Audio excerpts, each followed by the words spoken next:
Welcome back to the Full Force Fathers podcast, Dave. It is episode number 94, which is, hey, 6 closer to 100, or 6 away from 100. Sorry, that's a typo in my brain.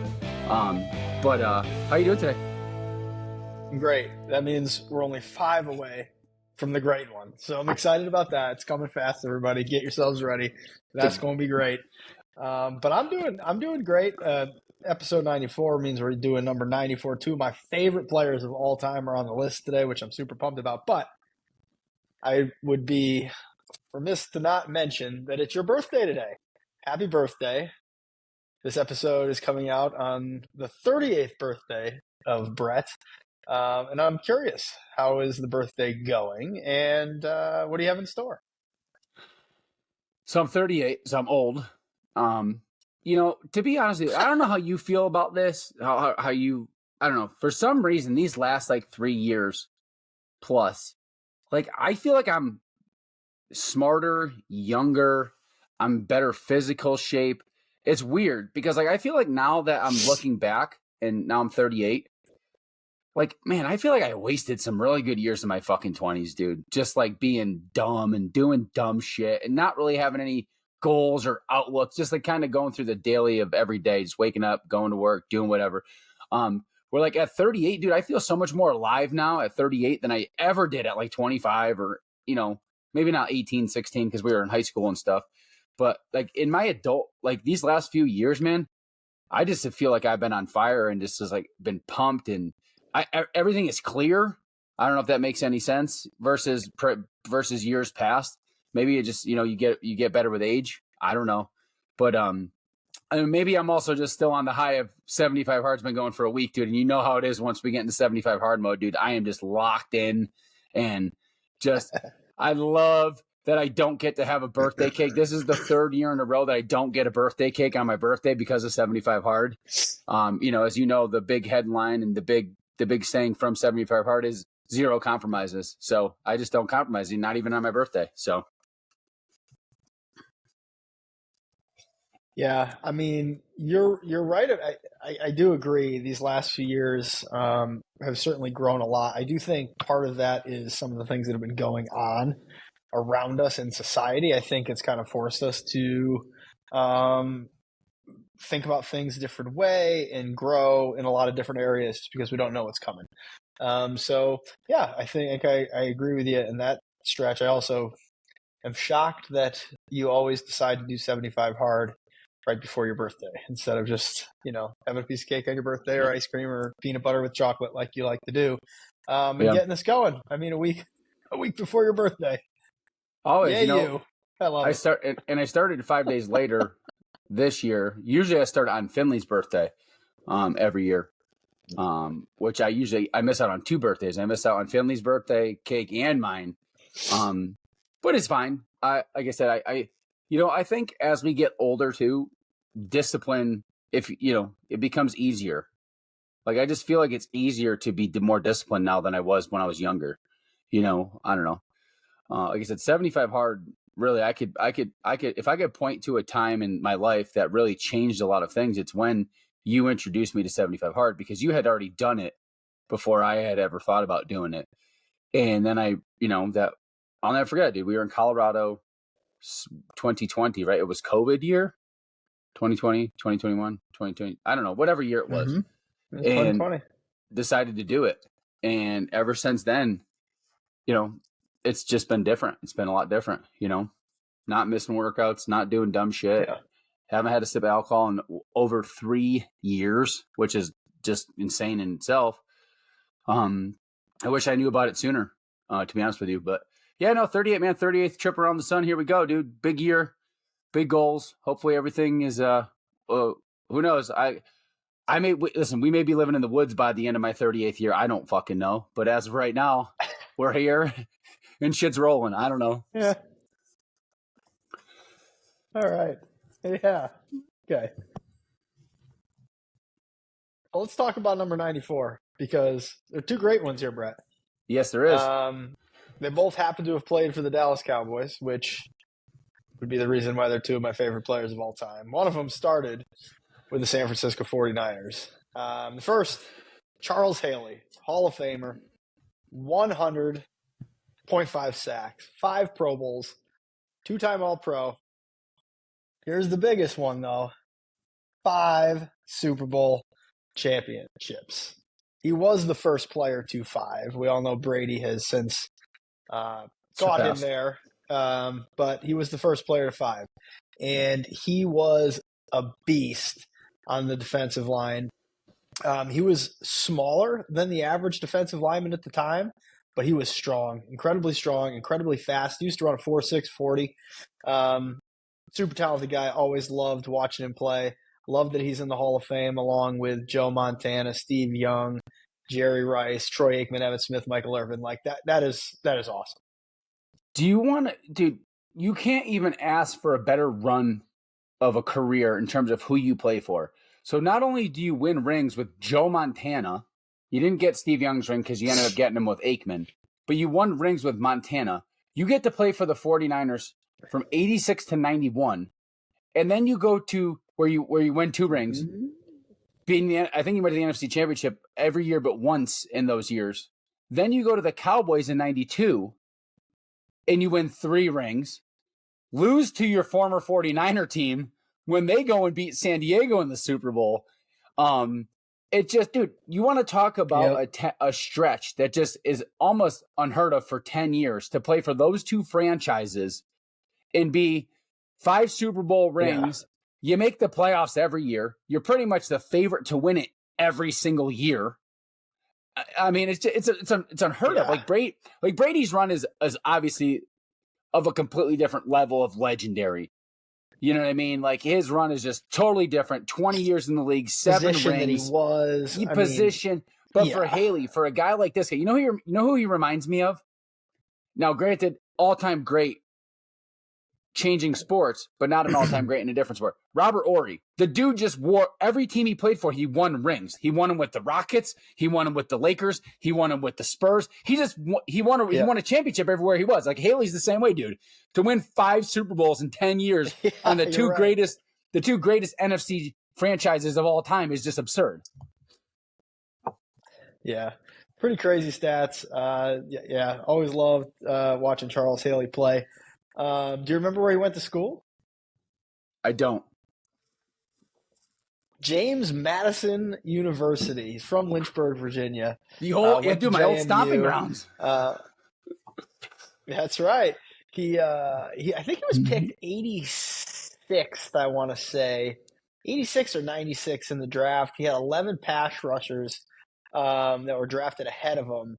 Of those, only 2 had more career sacks than he did, and certainly nobody had more championships than he did. So Charles Haley, probably the greatest number 94, tops our list. And second on the list, another Hall of Famer, DeMarcus Ware, Dallas Cowboy for the majority of his career. Also went to the Denver Broncos, where he won his lone Super Bowl. But he had 138.5 sacks in 178 games. He had 35 forced fumbles. 4-time All-Pro, 9-time Pro Bowler, all-decade of the 2000s, and he's the all-time sack leader with the Cowboys at 117. So, incredible career for DeMarcus Ware. Take away the rings from Haley, but DeMarcus Ware was a better football player. I mean, I'll go out and say it. I don't care who that pisses off. Haley's got the rings, but if you're talking athleticism, hitting the quarterback, overall talent, DeMarcus Ware was a better talent than Charles Haley. Dude. Yeah, he was an absolute beast on that field. I mean, he just got off the ball in such a hurry and was just on the quarterback. I mean, he was so much fun to watch. I loved it. Got the opportunity to meet him one time. And just the other thing, too, about him, world-class guy. Like top-notch guy, always just working in the community, doing incredible things. So happy that he's on this list. So two great ones, DeMarcus and Charles. Happy that they're on the list, and that is the list, folks. 94 was not a number in the NBA, baseball, hockey, even NASCAR. I did some digging. There was nothing there. So we end it with two on the NFL. So you met DeMarcus Ware, right? Yeah, I did. Yep. Who the hell haven't you my dad met? and I went to I mean, I never met Tom Brady. We Well, just talked dude, about him. Never met him. he's more But exclusive than the president. yeah, no, it's true. My dad and I went to a Cowboy game in Dallas a long time ago. Um, Probably I think it was 2008, and we did a whole package with the Cowboys. You went like they had a tailgating thing, game, tour. But the night before the game, you went to this dinner, and a few guys from the team were there. They signed autographs, chatted with people, whatever, and he was the headliner of it, which was awesome. And yeah, we didn't chat for a long time, but just hi, hello, got the autograph, big fan, so that sort of thing. But yeah, dude, he was great. Always loved DeMarcus Ware. Okay, so now this is totally off topic. I got to ask you a question because of all your years at ESPN and all the talents that you met when you were working there, and who's the most famous athlete you've ever met? Famous athlete I ever met? Oh boy, you put me on the spot with that one. It's a great question. I mean, probably Emmitt Smith. What? You met Emmitt Smith? Yeah, he was on. He did a short stint on Monday Night Countdown. He wasn't very good. He's definitely a better running back than he was a commentator. But yeah, Emmitt Smith, he was probably the most decorated athlete I ever met there. He's obviously a better dancer as well from his Dancing with the Stars Mirror Ball trophy that he won too. Yeah, I mean, he won Dancing with the Stars. That's right. Yeah, but I would say it'd probably have to be Emmitt Smith. Met Manny Ramirez, that was cool. But I mean, Emmitt Smith's the all-time NFL rushing leader. Yeah. I mean, it's kind of, and for me growing up, watching him those Super Bowls, yeah, I'd have to go with him. Cool. That's good to know.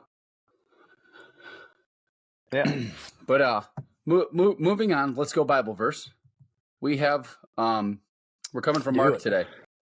We are going Mark 12:30, and it says, "Love the Lord your God with all your heart and with all your soul and with all your mind and with all your strength."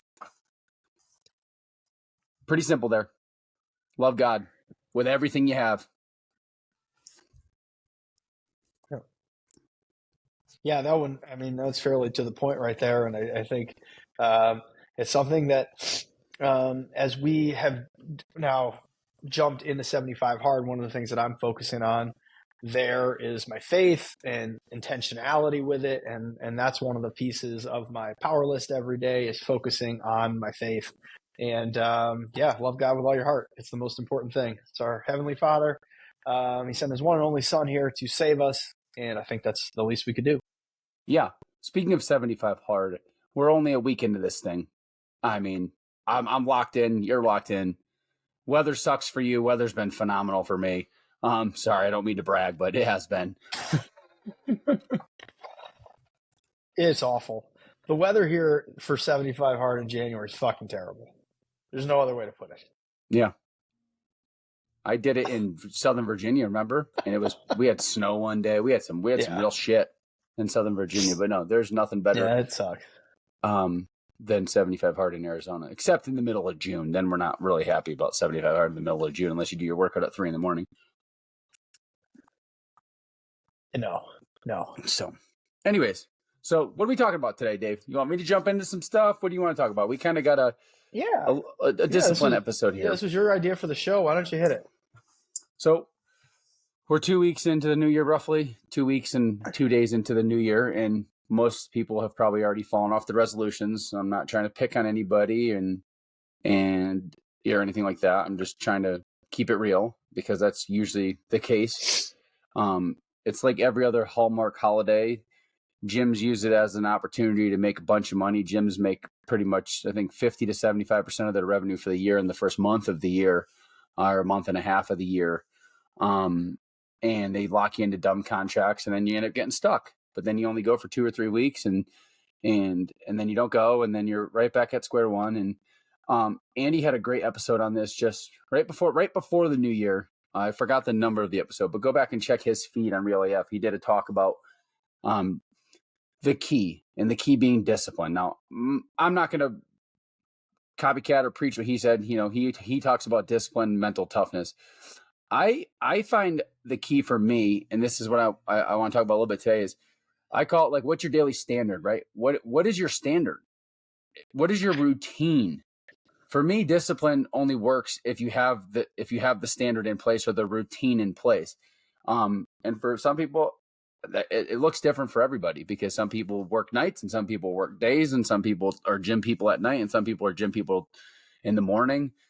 But no matter what your situation is, you have, and it works in all aspects of your life, not just physically in fitness, because 75 Hard, as everybody knows, it's a mental toughness program. The physical fitness part of it is just a bonus, right? It's a discipline, mental toughness. And for me, it starts with you and what you hold yourself accountable to, at least a minimum standard every single day. Whatever that is, everybody is different. But you have to have something set in stone. You can't compromise from your standard, because it's not just you. It's especially as fathers, it's everybody around you. It's your kids that are paying attention, especially it's our wives that are paying attention to us.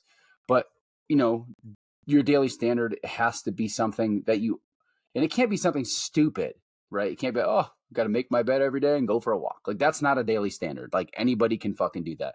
You have to be able to be locked into something, some sort of program, right? You hold yourself accountable with an alarm clock in the morning, because, you know, that's also another excuse. Oh, I don't have time in the morning to do something, you know? And like I said, I don't know what anybody else's standard is. I know what mine is, but it starts with the discipline of having one and upholding the standards, and not, there's no sway from it. There's no stray from it. It has to be something you do every day, day in and day out. It's a minimum requirement that gets accomplished every single day. You have to be able to check that box, and it can't be just, oh, go through the motions. Oh, maybe I do it today. Maybe I work out today. Maybe I eat good today. It's something that has to be so rigid. I mean, it sounds hard, because it is hard, because being great or doing anything in your life worth anything is not simple. It's not easy. Oh, it's not easy. And I think that that's something that everyone listening should take to heart, about having something that you go to every day as your standard, to know that you're getting done what you need to get done during the course of the day. We talked about it last week when we were ranting about how there are no standards in society anymore. And think about the standard. If you have a daily standard, something that you do every day, people see you do this, they see you getting better, focusing on yourself, that's going to trickle down into those around you that are seeing that and observing that. We always talk about how your kids see the things that you're doing. Your kids see that you're holding yourself to a higher standard than other people that they might be around. And those are all things that are going to benefit society as a whole, outside of just yourself. So it'll start with you, but it can make such a bigger impact across the board, which I think is the most important part. Absolutely. No doubt about that. And so I put together a little list on my phone. I should do it on a notepad. I didn't do it on a notepad, but I did it on my phone, because I like the convenience of notes. And if anyone knows what I'm talking about, go back and listen to 307, where Chad talks about 3 ways to take technology out of your life in the new year. And one of his things is, because Chad's got a very good podcast, and him and Chili and all the boys of 3 and 7 Project, I love them to death. We love listening to his show. Bunch of rednecks from the South that are just badass humans.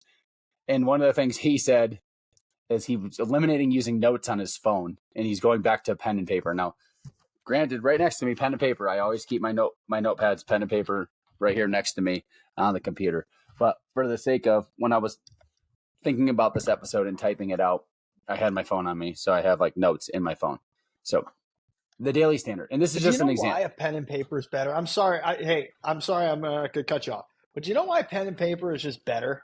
Because if you have it with you, if it make a part of carrying it with you, you're always going to see it and have it. When I do a note on my phone, I always lose it. It's always gone in there. But when you're carrying around a pad, that shit's staring back at you all day long. Did you do this? Did you do that? Did you do this? And until you have actually done it and cross it off, it sits there and stares at you and eats away at you to make sure that you do it. That's why I do love having a pad with a pen right near me so I can go ahead and do that stuff. Anyway, moving on. No, you're good. No, I like it. I've always had notepads next to me. Ever since I started 7500 the first time is when I really started journaling pretty hardcore and putting stuff on paper versus in my phone. But for the sake of this conversation, yeah, I was lazy and I had my phone on me when I was typing out notes. Now, granted, so for example, a standard, something that you uphold every single day. Well, it's very easy to uphold it if you do 75 hard the right way, because it already has your standard, a very generic baseline standard set for you, because you have to do your minimum of 2 works a day: the water, the no booze, the diet, the picture, the pages, right? Those are all part of my daily standard for 75 days in a row. And most of those I keep, they've just grown on me and they're just part of my daily ritual every day. But as you guys, if you listen to the beginning of episodes from last year, I haven't changed my daily standard for 2 years now. And that is, if anyone, from a physical standpoint, it's a minimum of 100 push-ups, 100 bicep curls, 100 tricep extensions, squats, lunges, and 250 crunches. That's the minimum every day. Like, I know I have accomplished something every single day, and that is so ingrained in me and routine to me. It's just that there's just no, it doesn't matter. You can do it when you're traveling. You don't need exercise. You don't need, obviously you need weights for bicep curls and tricep extensions. But other than that, you don't need anything to do air. You just need Mother Earth in your body. Those are just standards that I hold myself accountable to every day. And guess what? If you just did that every single day, you'd be 95% farther along than anybody else in your health and fitness journey. But in terms of your job, your career, right? Your career is what pays your bills. It sets you up for financial success. It's, it takes care of your family. This year is something new that I've done, and it's a new standard that I've set for myself, and I call it the Loan Officer Standards Test. And it's just for me. It has nothing to do with anybody else. I'm a loan officer. I do mortgages, but I came up with this because I was listening to a bunch of other people, and I have a physical standard, right? But my daily standard in terms of my job is, my job is very up and down. It can be great and busy one day. It can be dead and slow the next day.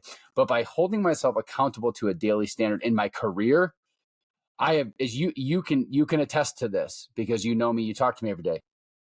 These first, like, December and January so far have been so much more consistent than I have been in 2023 with how wild and awful the market was. And I know you can attest to that, because you hear me tell you on the phone, dude, look, I got this one coming in. I got this working. And it's truly because I have set a standard for myself every single day in my job, not just my physical. Because if I could just work out and get paid for it all day long, I would just do that. I would work out and get paid for it all day long, and I would never do anything else. But unfortunately, that's not the case. So to make myself better in my career, I've set a new standard for myself, things that I have to do minimum every single day in my job that will propel me. And those are just things like, I don't need to go through a loan officer standard with you, but just like examples. Constant communication. All my realtors get calls on Mondays and Fridays. My current clients or pre-quals get calls Monday, updates Wednesday, and have a good weekend Friday call. Daily text messages that go out every single day are standards.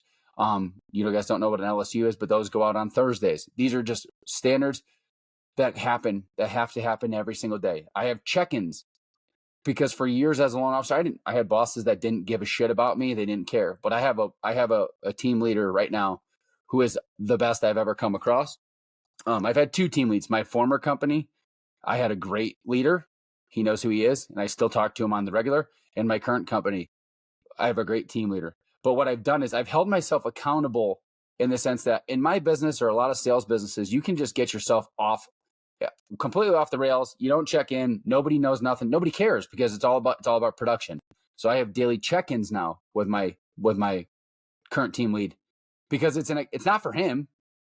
I'm not a child. I do it for the accountability for myself, to know that I need to check in every day to make sure we're on the same page.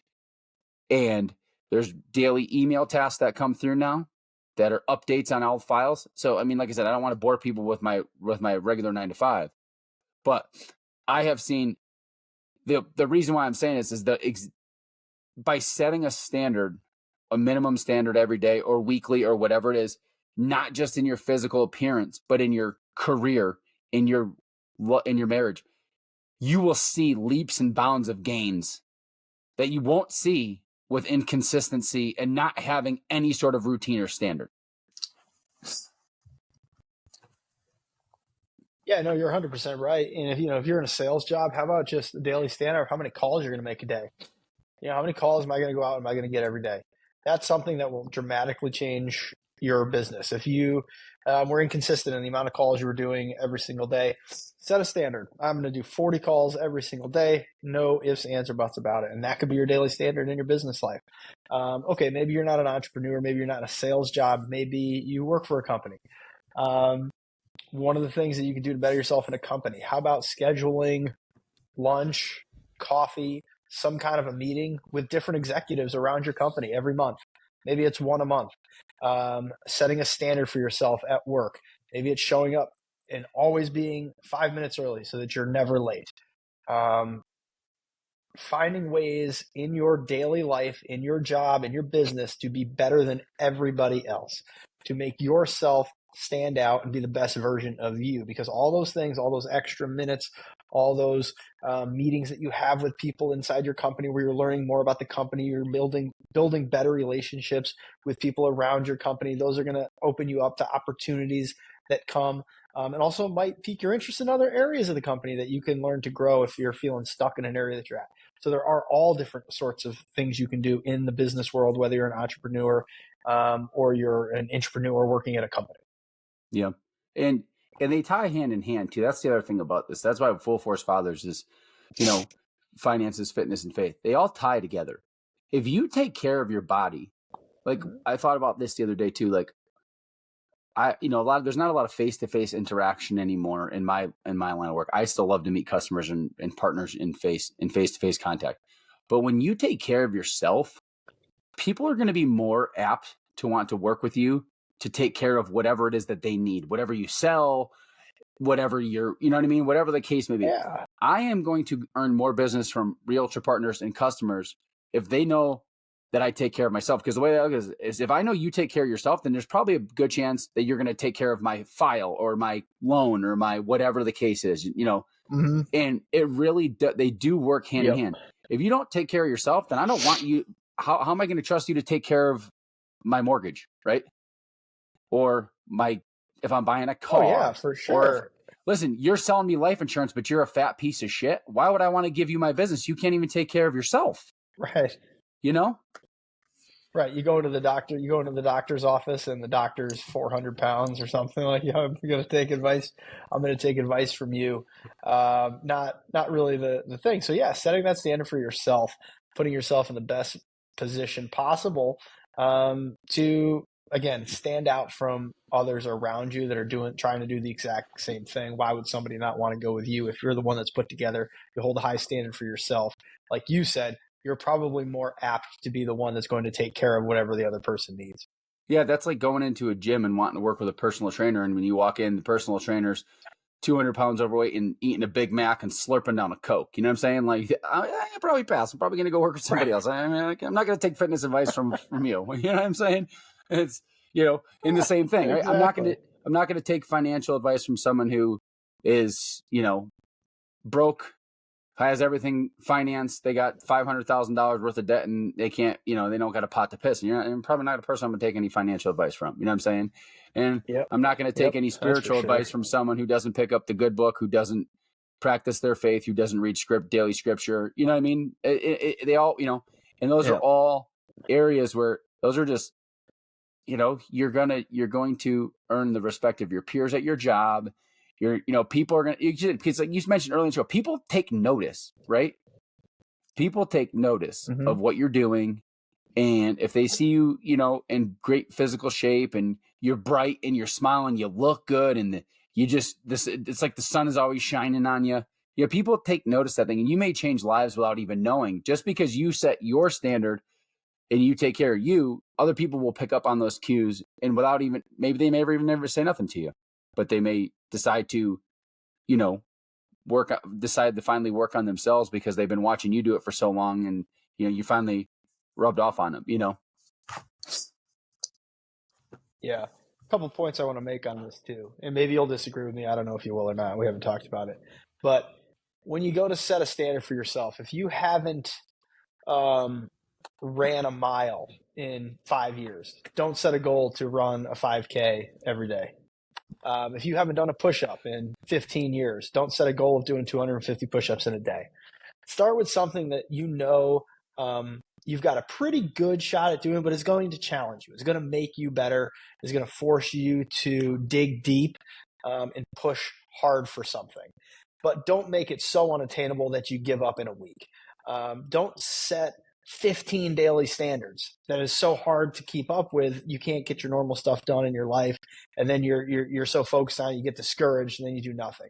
Set a manageable thing that will push you to be better, that you have a 50-50 shot of hitting, that if as long as you put in a little bit of effort, you're going to get there. I think that to me is more important than setting some big goal that make yourself sound like you're doing so much better, but falling off in no time at all. Would you agree with that?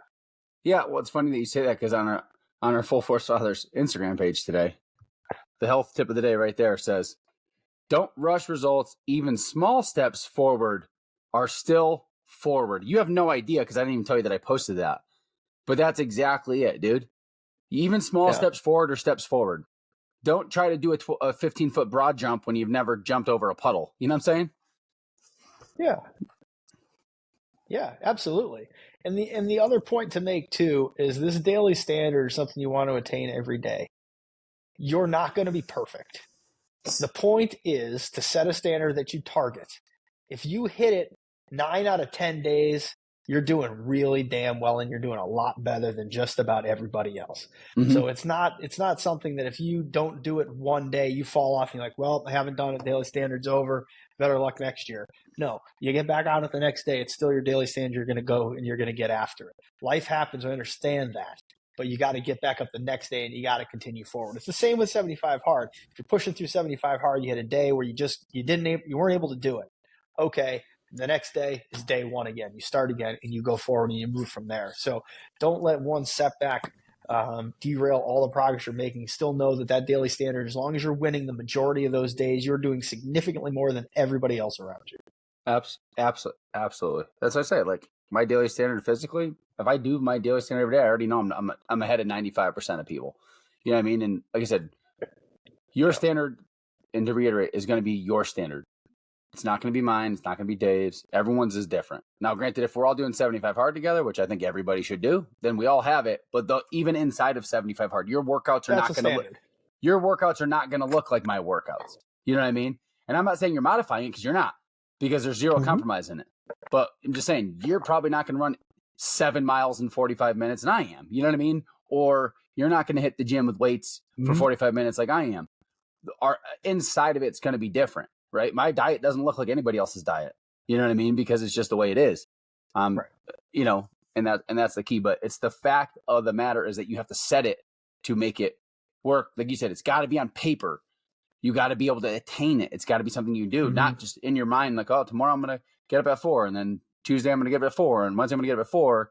You know, you actually have to physically set the alarm. You have to physically have the checklist ready to rock and roll. Yep. For sure. So set your standard, whatever it is.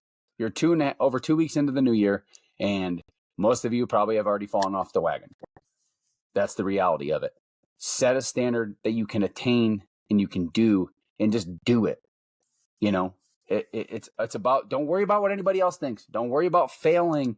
Don't worry about how you look. Don't worry about what your fucking neighbor down the street that's got 4 finance cars and a mortgage and he can't breathe, what he thinks because you're driving a Toyota Camry and you got the $15 Walmart weight vest on and you're going up and down the hill. Don't give a fuck what he thinks or she thinks. Know what you think and what you care about. And what you care about is changing your life. That's what you care about, is getting better in all aspects of your life. That's what the driving motivation is. Running around with your kids in the backyard, coaching their soccer team, being at their freaking play, buying them the toy that they want for Christmas. Those are the things that should drive you. Those should be your internal motivations, not external. I want a car like my neighbor has, or I want a pool like my neighbor has, or I want to, no, fuck that shit. It's got to be on you and from you. And there's got to be real reasons. Like I said, when we broke down goals a few episodes ago. You have to have down to the minute, down to the very, very, very fine details. Not just, I want that car because it looks good. You know what I mean? The why has to be bigger than everything else. Always. 100%. So you had a book today, I'm pretty sure, right? I did, yeah, and I haven't read the entire thing, so it's a little different than our normal book recommendation, but it's the book that I started when we started 75 Hard, and I'm super excited about it. It's been a book I've wanted to read for a little bit, ordered it, and figured, what the heck, I'm going to go for it. It's a little bit more in scientific-y, is that a word? I don't know. Scientific than I typically like to read, but I'm digging it. It's called Eat Smarter, and it's by Sean Stevenson. Heard Sean on a couple different podcasts, but he's an incredible guy. He's got a health podcast that's out there, and this book is all about how food affects everything from your metabolism to your mood to your sleep to your testosterone, to your brain health, to just how your food is. The cells in your body are directly related to the food that you consume. It's interesting to hear how different foods affect fat loss and different foods to eat when to trigger more fat loss or to give you more energy at certain times. And it's a book that I've really enjoyed. A little bit about Sean. He, when he was a teenager, he ate poorly his entire life growing up. He was in high school, and he got diagnosed with a degenerative bone disease at a very early age. The doctors had said that this was something that was just, sorry, you've got the spine of an 80-year-old. You are going to be like this forever. You're going to have to deal with the pain. And he had asked the question, does the food that I'm eating make a difference? And the doctors kind of laughed and said, no, it doesn't make any difference whatsoever. I'm sorry, but this is what you have to deal with. So he dealt with it for a couple of years, couldn't do it anymore. Finally got to the point where his grandmother kind of encouraged him to dig into this a little bit more. And he started doing a lot of research. He got into what foods are and how they affect our bodies. And what he realized was food absolutely affected those things. And within basically no time, he completely reversed it. No longer has that degenerative bone disease, and completely changed the way his life trajectory went by changing what he ate. And now he's sharing all that information with people, and a lot of it is in this book here. So again, great book. Eat Smarter, Sean Stevenson. Can I just go on a limb here and say he's probably in pretty good shape? Yes, he is in very good shape. So take advice from people. Take advice from someone like him. Take food advice from somebody like him, not the doctor that. Yeah, he looks like he's got a nice t-shirt. He's in pretty good shape. Yeah, pretty good shape. Those are the people you want to take advice from, not the doctor who's trying to push a pharmaceutical down your throat because you too late. Yeah, take this pill, take that pill, because all they are is professional salesmen. That's all they are. Dentists, doctors. Yep. Auto mechanics. Dude, Grant Cardone, I'll tell you one thing about Grant Cardone, dude. In one of his very first books, I think it's The Art of Selling or whatever the hell it is. I have it up here in my bookcase somewhere. He said, and it's like very, very blunt, everybody's a salesman. And it is so fucking true. Everybody is selling you something. Yeah.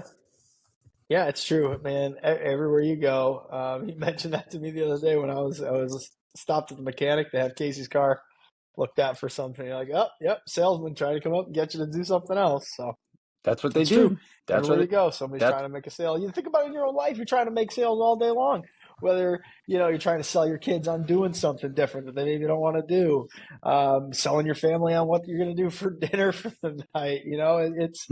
Dude, all day long. That's what we do. It's an absolute fact. So. Yeah. But anyways, enjoy the rest of your day. You're halfway through the month. Set a standard, figure it out, make it, write it down, put it in front of you, stick it on your mirror, on your desk, next to your bed, wherever it's got to go, and look at it every day, and then follow through. Execute. That's right. Everybody get out there to continue to live the full force life. We'll see you next week. And one last, happy birthday to Brett.